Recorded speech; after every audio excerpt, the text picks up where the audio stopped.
higit. Saksi!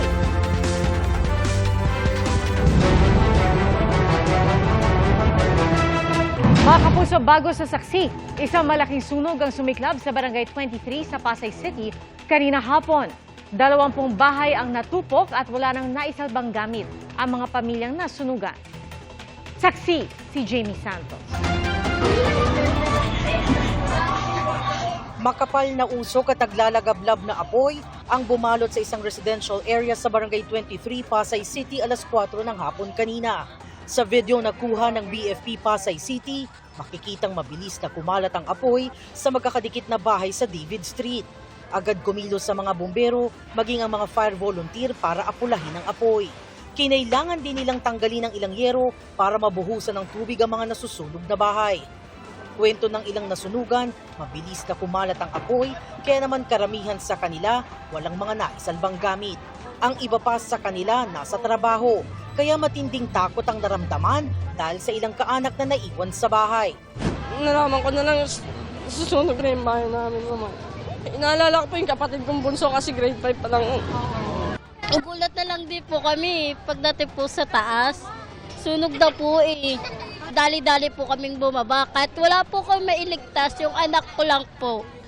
Tangin ng anak ko lang po yung niligtas ko. 20 bahay ang nasunog. Nasa hanggang 100 at 20 pamilya ang naapektuhan. Sa kalapit na eskwelahan pansamantalang manunuluyan ng mga nasunugan. Nagbigay naman po ng designated area pansamantala sa ating hallway. Kasi nga gawa po ng graduation bukas, hindi po natin magamit po yung basketball court. Patuloy pang iniimbestigahan ng BFP ang sanhi at halaga ng pinsala. Alas 5:30 ng hapon nang ideklara ng BFP na fire out ang sunog. Para sa GMA Integrated News, ako si Jamie Santos, ang inyong saksi. Sinalakay ng motoridad ang isang sabungan sa Maynila na nabistong may tayaan umano online. Mahigit 100 sabungero at tauhan ng sabungan ang arestado. Saksi, si Rafi Tima. Walang kawala ang mga nagsasabong sa Coliseo de Manila nang i-raid ito ng CIDG-NCR kahapon. 172 tumataya, tellers, sentensyador at mga operator ang pinagdadampot ng mga pulis. Legal naman daw ang sabungan pero ang problema, may online betting na nagaganap kasabay ng tayaan sa loob ng arena. Bakit tayo nang huli doon is because of the online sabong na nakita natin. That's why we conducted yung operation natin. At naaktuhan natin doon. Kasama sa mga kinupiska ng raiding team, ang mga computer na may mga online sabong software. Hindi na ipinakausap sa media ang mga naaresto. December 2022 nang ideklara ng Malacanang na illegal na ang online sabong sa buong bansa. There are 172 individuals nung natin. Kaso yung 132 is mga bettors yun. Mga bettors yun. So yun yung mga kinuhanan natin ng mga personal circumstances doon at inirelease natin kagabi sa mga immediate families. Ang pinaiwan lang natin doon is yung management. Nauna nang nagbabalak PAGCOR na mahigpit nilang minomonitor ang mga illegal online gambling lalo na ang isabong. Katuwang din ng DICT, CICC at National Telecommunications Commission para agad ma-take down ang mga illegal online gambling sites. Para sa GMA Integrated News, ako si Rafi Tima, ang inyong saksi. Kasunod po ng pagdedeklara ng State of National Energy Emergency, pinirmahan naman ngayong araw ni Pangulong Bongbong Marcos ang batas na magbibigay sa kanya ng kapangyarihan para suspindihin o bawasan ang excise tax sa langis. Saksi, si Ivan Mayrina. Isang araw matapos matransmit sa Malacanang, pirmado na ni Pangulong Bongbong Marcos ang batas na magbibigay sa kanya ng kapangyarihan para suspindihin o bawasan ang excise tax sa langis. Inaasahan makatutulong ito, lalo't 3 linggo nang nakalulula ang taas presyo sa mga produktong petrolyo dahil sa mag-iisang buwan ng sigalo sa Middle East. Tinatayang nasa 5 hanggang 10 piso kada litro ang posibleng mabawas sakaling tanggalin ng excise tax. Nauna na rin nagdeklara ang Pangulo ng State of National Energy Emergency na epektibo ng 1 taon. Sa presidential address kanina, idiniin ng Pangulo na ang problema ay partikular lamang sa presyo at supply sa sektor ng enerhiya at hindi pangkalahatang problema sa bansa. Binibigyan nito ang ating pamahalaan ang mga kapangyarihan kumilos ng mas mabilis bumili ng langis ng hindi na kailangan na dumaan pa sa matagal na proseso at pagsamahin ang lahat ng ahensya sa isang direksyon. Those are the authorities and the powers that we might need in the future and we would like to have available to us. Maaari nang makialam ang pamahalaan sa supply at presyo ng kuryente para hindi ito masyadong magmahal. Dahil that's the authority that the EO in its declaration of a energy emergency provides the executive. Ang nagbabadya raw ng malaking problema ay kapag umabot sa kritikal ang supply ng langis. Sa Executive Order 110, tinukoy ang Department of Energy Act of 1992 kung saan maaaring ideklara ng Pangulo na kritikal na o nanganganib ng supply ng enerhiya at maaari ito magpatupad ng Fuel at Energy Allocation Plan. Sa nasabing batas, nakasaad na sa ganitong panahon, maaaring magpatupad ng Fuel and Energy Allocation Plan at iba pang hakbang gaya ng pagrarasyon ng fuel at iba pa. Inilatag sa EO ang tinawag na uplift o ang unified package para sa kabuhayan, industriya, pagkain at transportasyon. Binuo rin ang uplift committee na pangungunahan ng Pangulo. Imomonitor nito ang galaw at pamamahagi ng supply ng petrolyo, pagkain, agri-products at iba pang pangunahing pangailangan, pati mga serbisyo tulad ng transportasyon, utilities tulad ng kuryente at tubig gripo at serbisyong pangkalusugan. Bubuo rin ang komite ng mga pamatagalang solusyon para bawasan ang konsumo ng petrolyo. Pinapayagan din ng EO na bumili ng langis ang DOE at Philippine National Oil Company. Ang Budget Department ang maghahanap ng mapagkukunan ng pondo kung kailangan at ang pagtitiyak na tama ang paggamit nito. Ayon sa Department of Energy, nasa 45 days na lang ang supply sa diesel at hanggang 60 days sa gasolina. We can be confident that after the 45 days we will still have already arrived here in the Philippines, we will have already a flow of oil. Right now, I'm very confident in saying that we have sufficient supply. We will continue to source those supplies and I do not think that there is a problem. Oo nga't may supply pero kakayanin ba ang presyo? Lalo't ngayon pa lang, hirap na ang maraming Pilipino. Pagtitiyak ng Pangulo, lahat ng mga mungkahi para tugunan ng problema ay maingat at pinag-aaralan. Dahil sa oil deregulation law, hindi kontrolado ng pamahalaan ng presyo ng mga produktong petrolyo. Pwede i-take over ng gobyernong oil companies kapag ideklara ang isang national emergency. Pero nang tanongin ng Pangulo kung isa ito sa mga pinag-aaralan, ang sagot niya, I don't want to get into that discussion. tingin naman ng ilang senador tila nahuli ang pagbuo ng crisis committee para sa State of National Energy Emergency. It's a little bit too late kasi isang buwan na. Dapat ito, at nung umpisa pa lang, nagkaroon tayong crisis committee. Nung nagkakaproblema na sa supply ng fuel, dapat may mga concrete plans and concrete actions. Walang national contingency plan after 25 days. Baka nga raw dapat national emergency ay dineklara ayon kay Senador Bam Aquino. Kung energy lang daw kasi, baka anya hindi kasama ang price control sa mga pangunahing pangailangan. Naniniwala rin ang ilang senador na dapat idamay sa mabibigyan ng ayuda ang middle class. Sila talaga yung madalas tinatamaan kung ano yung pwede nating maibigay na mga extended assistance. Tanong ni Senador Amy Marcos, hanggang ayuda na lang ba ang kayang gawin na hindi naman anya pang matagalang solusyon at pinagkakakitaan pa? Ilang senador na nagsulong ng supplemental budget na magagamit sa ayuda. 52 billion pesos ay tinutulak ni Senador Arisa Ontiveros sa kanyang panukala. Pinag-iisipan naman ni Senador Loren Legarda na maghain ng bagong bayanihan law para raw magamit ng gobyerno sa pagtugon sa krisis.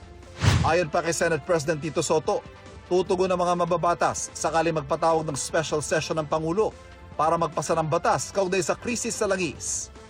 Para sa GMA Integrated News, ako si Ivan Mayrina, ang inyong saksi. Kinwestiyon ng defense team ni Vice President Sara Duterte ang jurisdiction ng House Committee on Justice na talakayin ng impeachment complaint laban sa Vice-Presidente. Hindi po sila dumalo sa pagdinig kanina kung saan pinasabpina ang ilang testigo kabilang na ang isang tumatayong abogado ng pangalawang Pangulo. Saksi, si Tina Panganiban Perez.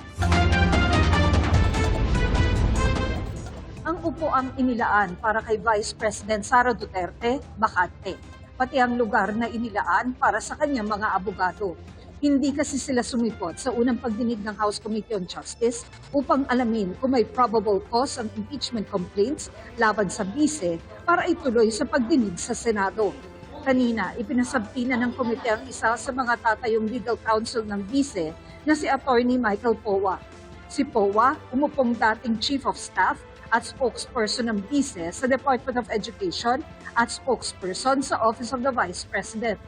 Nais ng komite na matanong siya tungkol sa paggamit ng confidential funds ng bise na isa sa mga issue sa impeachment complaints. In such capacity, he has very material and relevant information on how the confidential funds in the DepEd were used, and in particular, he has a direct role in the preparation of the accomplishment reports relating to the use of the DepEd's confidential funds.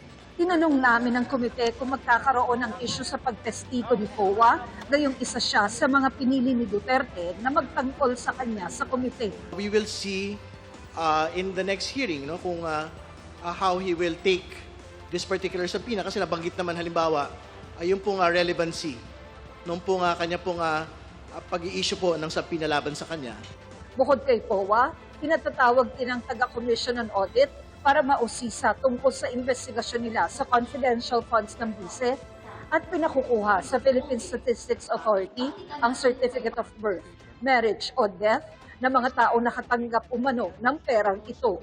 Pinapapunta rin sa pagdinig si Ramil Madriaga, ang nagsabing naging bagman daw siya ni Duterte sa kabila ng pagtutol ng ilang miyembro ng komite. Nakakulong ngayon si Madriaga sa BJMP Taguig at hihingan daw siya ng karagdagang security ng komite. In his own sinumpaang salaysay, sinabi niya, and I quote, "Araw-araw na rin nagsasabi sa akin, delikado na talaga ang buhay mo, seryoso. Ingat Ram, balita ko mataas-taas ang reward money sa iyo. Secure mo ang family mo at iba pa." Sa loob ko ay nakakaramdam ako ng sobrang takot. Madam Chair, Ramil Madriaga is a polluted source. He is facing kidnapping with murder charges. Tungkol naman sa umano'y unexplained wealth ng bise, pinasabtina mula sa Office of the Ombudsman ang Statement of Assets, Liabilities and Net Worth o SALE ni Duterte sa halos 18 taon mula nang umupo ito sa Davao City bilang Vice Mayor. Gayon din ang dokumento tungkol sa umano'y 10 negosyo ng bise at kanyang asawa mula sa Securities and Exchange Commission at mga income tax returns, VAT payment at iba pa mula naman sa BIR. Dito po maipapakita ng ating pong pangalawang Pangulo na hindi po unexplained wealth. Ito po nga kanyang pagkakaroon ng 88 million na net worth in 2024 kumpara po sa kanya po nga kinita na cumulatively sahod from 2007 to 2024 na more or less mga 30 million to 40 million pesos lamang po. Pinadadala rin ng komite sa NBI ang resulta ng investigasyon nito sa banta umano ni VP Sara kay Pangulong Bongbong Marcos, First Lady at dating House Speaker. Umusad ang hearing kahit wala ang bise at kanyang mga abogado. Kahapon, nagpadala sila ng sulat para sabihin hindi sila dadalo dahil wala raw jurisdiction ang Kamara. Hindi nagustuhan ng ilang kongresista ang laman ng sulat ng kampo ni Vice President Sara Duterte. Kinekwestiyon nito ang jurisdiksyon ng komite at ang paggamit nito ng katagang mini-trial. Ito po ay legal na pagpapalusot para lusutan na naman pong muli ang pagpapanagot sa mga impeachable offenses laban sa atin pong pangalawang Pangulo. This is disrespect, another manifestation of her affront the constitutional process. Halos tumagal ng 4 na oras ang pagdinig. Ang ilang kongresista may baon pa sa pagdinig kanina. Simbolo raw ng ilang taon ng pag-iwas ng bise sa katotohanang hinahanap ng taong bayan. Kasama ang tanong na sino ba talaga si Mary Grace Piatos. Hindi dumalo sa pagdinig sa Kamara at sa halip, humarap sa media ang defense team ng Vice-Presidente. Kinwestiyon nila ang jurisdiksyon ng komite na talakayin ang impeachment complaints laban sa bise. We are questioning the jurisdiction of the committee to conduct this form of trial. Whether, it is something that they may have, or some members of the committee may have referred to as a mini trial or as a form of hearing. Paglilinaw pa ng mga abogado ni Duterte, hindi nila wini-waive ang karapatan ng Vice President na lumahok sa proceedings at magpresenta ng ebidensya. Pero dapat daw sa tamang forum na may jurisdiction sa trial. We cannot participate in a proceeding that we think is unconstitutional. We cannot have the Vice President appear before a body exercising a power or authority that is vested by the Constitution in another tribunal. Sa isang pahayag, sinabi ni Vice President Duterte na ang pagpapadalo sa kanya sa komite ay para makagawa raw ng narrative ng mini-trial sa hindi niya pagsagot at pagdalo. Anya, ginagamit ang mga pagdinig bilang fishing expedition.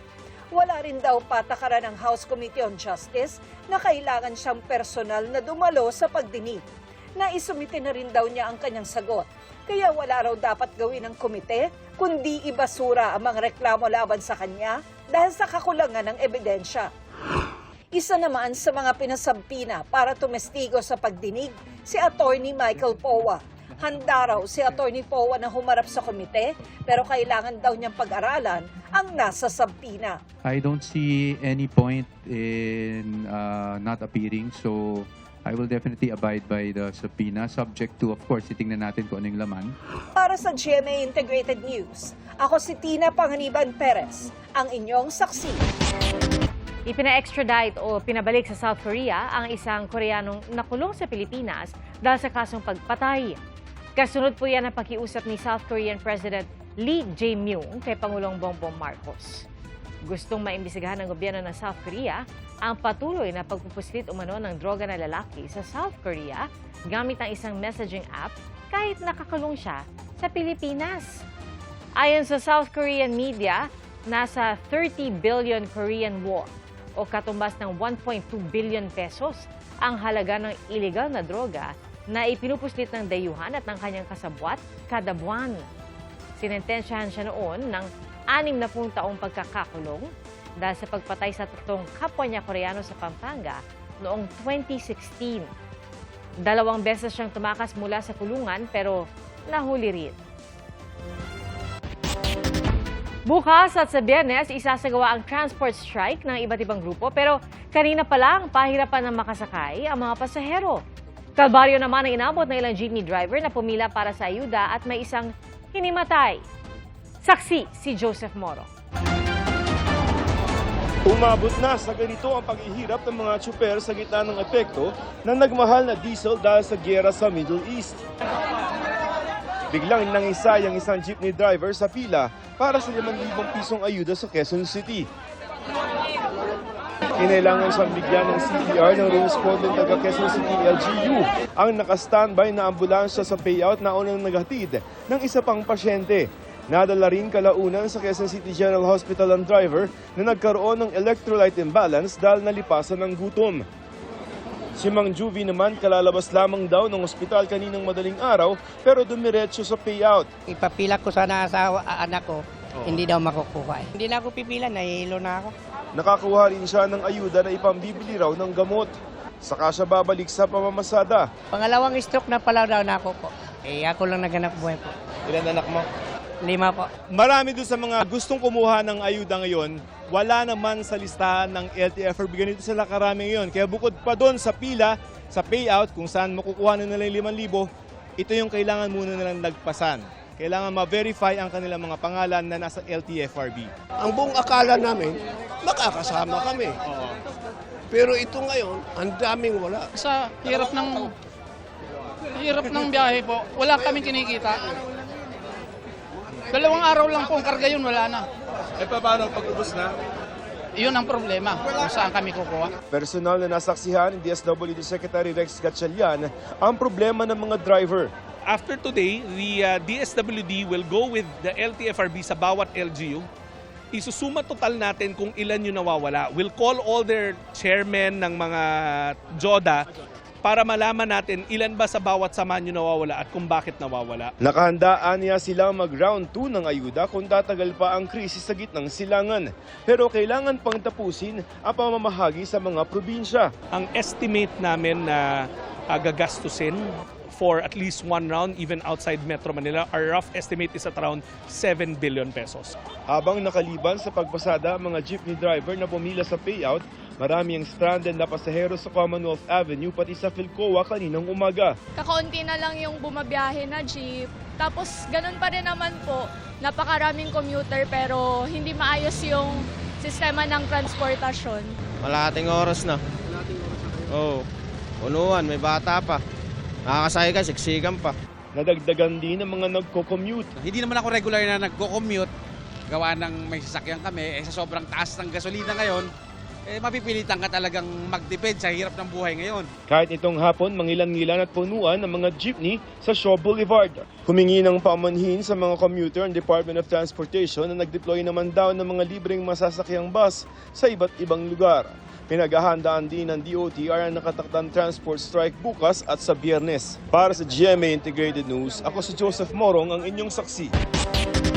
Sinabi ng Department of Energy na hindi naaabot ng pang-isang buwan ang natitirang supply sa bansa ng LPG o liquefied petroleum gas.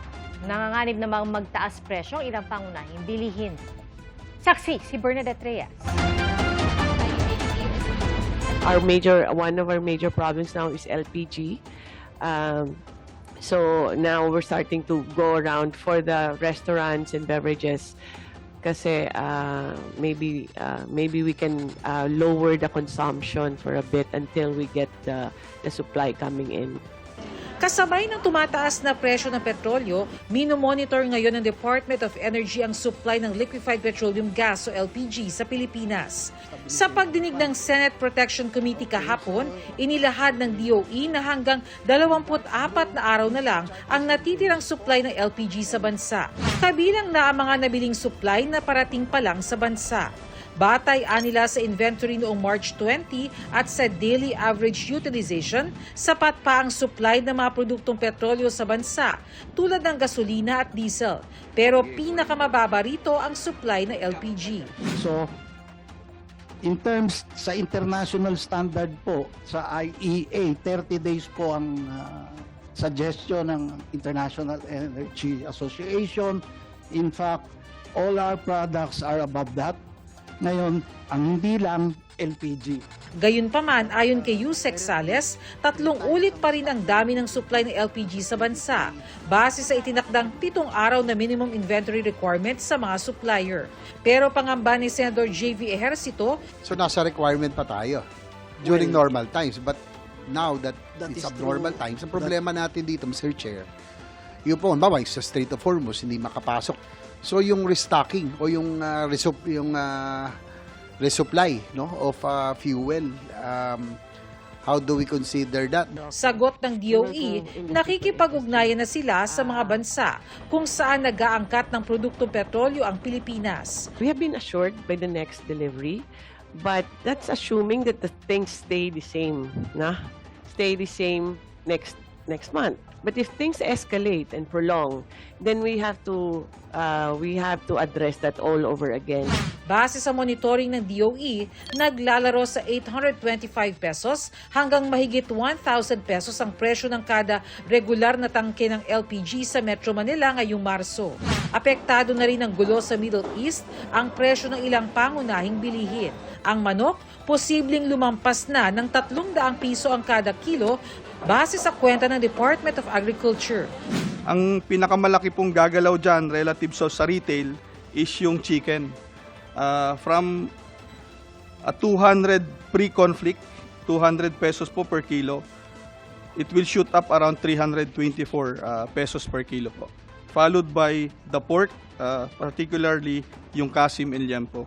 Pero ayon sa United Broiler Raisers Association o UBRA, baka naman hindi umabot ng mahigit 300 piso kada kilo ang manok. Depende kung gaano karami ang magpapatuloy na mag-alaga at gaano karami yung pwede kaya pang bumili. kahit na mataas ang gastos nung nag-aalaga, kung wala namang kayang bumili na, paano sino papasahan niya nung nagastos niya?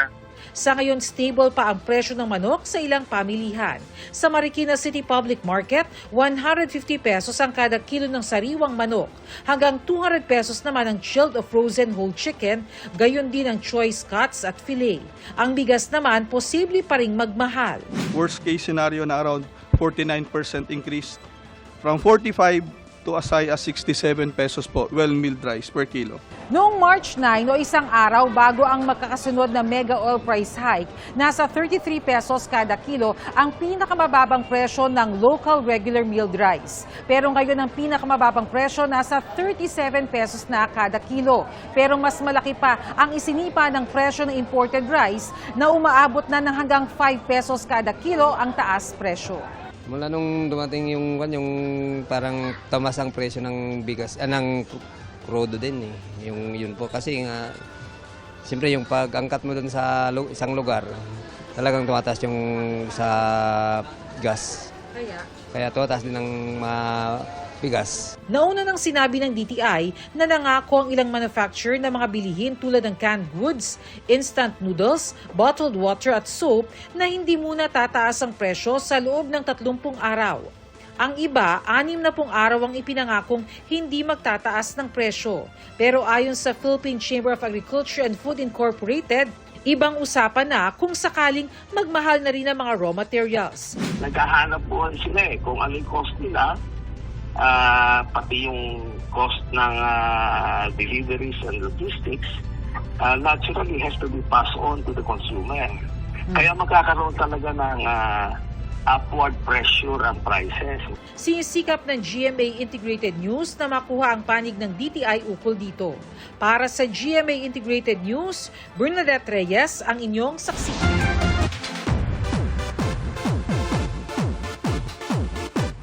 Bittersweet ang pagbabalik sa bahay ni Kuya ng ilang ex-housemates ng Pinoy Big Brother Celebrity Collab Edition. Masayang nagsama-sama pero malungkot silang nagpaalam sa bahay na ililipat na sa ibang lokasyon. Bumisita rin doon si Kapuso Big winner Caprice Cayetano at iba pang ex-housemates ng Celebrity Collab Edition 2.0. Abala sila ngayon sa kaliwat ka ng mga proyekto. Gaya ni Caprice na nakalinya na ang mga gagawing teleserye, pelikula at fan meeting. Ito pong fan meet na to ay para makapag-thank you rin po sa kanila personally sa lahat po ng pagmamahal at suporta nila. Pabalik-balik ang isang lawin sa isang kumbento sa Pagbilao, Quezon. Kung bakit, ating saksihan. Literal na hulog ng langit ang bisitang ito sa kumbento ng St. Anne Parish and Diocesan Shrine sa Pagbilao, Quezon. Pero, ayaw na yatang umalis. Ito ang lawin na sinakluluhan ng mga taga-kumbento nang matagpuan nila ito na may sugat sa leeg noong Pebrero. Ginamot at kinupkop nila ang lawin at nang gumaling ay sinubukang pakawalan para umuwi sa kalikasan. Pero ayon sa sakristan na si Daryl De Leon, kahit anong gamiting paraan ay pabalik-balik sa kumbento ang lawin. Naging at home na raw siya doon at pinangalanan ng kanilang kura paroko bilang 3P o 3P for pagdapo, paggaling at paglibad. Kasama na nga raw si 3P sa budget sa pagkain at binibigyan ng sariwang isda araw-araw. Bakit nga ba tila ayaw ng lisanin ni 3P ang kumbento?